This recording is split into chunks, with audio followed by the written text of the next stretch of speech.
আমরা পৌঁছে গিয়েছি বিচে। এখানে কোকোকে খুব ঠান্ডা লাগছিল, গায়ে কাঁটা দিয়ে দিচ্ছিল। আর কোকো তো এত বাতাস বইছিল, তাকাতে পারছিল না, চোখগুলো খুব পিটপিট করছিল, তাই ওকে এভাবে ঢেকে রাখা হয়েছে। এটা নিয়ে আমি 3 বার সমুদ্রে আসলাম, আর আমি একবার পাহাড়ে গিয়েছিলাম। আমাকে যদি কেউ চুজ করতে বলে পাহাড় আর সমুদ্রের মধ্যে, আমি তো সমুদ্রই চুজ করব। কেন জানি না, ওই সমুদ্রের ঢেউটা যখন আসে আর ঢেউটা পায়ে লাগে, সেই ফিলিংসটা যেন আলাদাই রকম মনে হয়।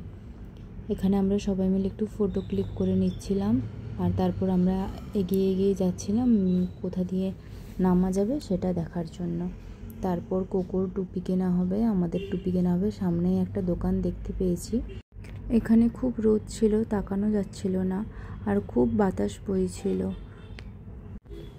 এখানে অনেকগুলো টুপি রাখা ছিল, তার মধ্যে আমার এটাই পছন্দ হয়েছে কোকোর জন্য।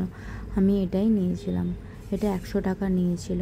তারা তাদের টুপিটা দেখছে, কোনটা নেবে পছন্দ করছে। আর এখানে সবাই আম খাচ্ছে, আমি বাদে সবাই খেয়েছি। এত সকালে আমি খাইনি।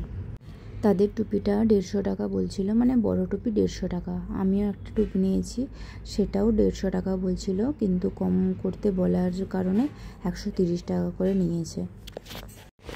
কোকোর বাবা একে একে সব টুপিগুলো পরে দেখছে, আর কোন টুপিটা নেবে চুজ করতে পারছে না। আসলে সবাই একসাথে থাকলে এরকমই হয়, কেউ বলে এটা নে, কেউ বলে সেটা নে, আবার নিজেরও পছন্দ থাকে।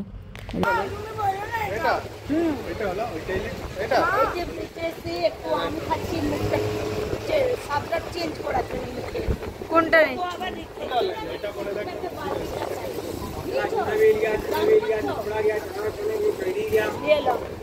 কোকোর জন্য তার দাদু একটা রেতি কুলার বালতি নিয়েছে।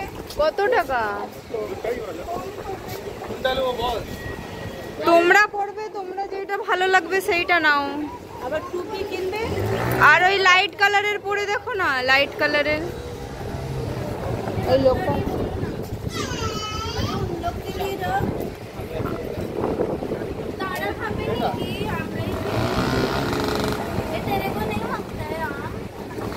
এখানে কিন্তু আমরা সবাই বসে দাঁড়িয়ে আছি, একটু ভালো করে দেখলে বুঝতে পারবে তোমরা।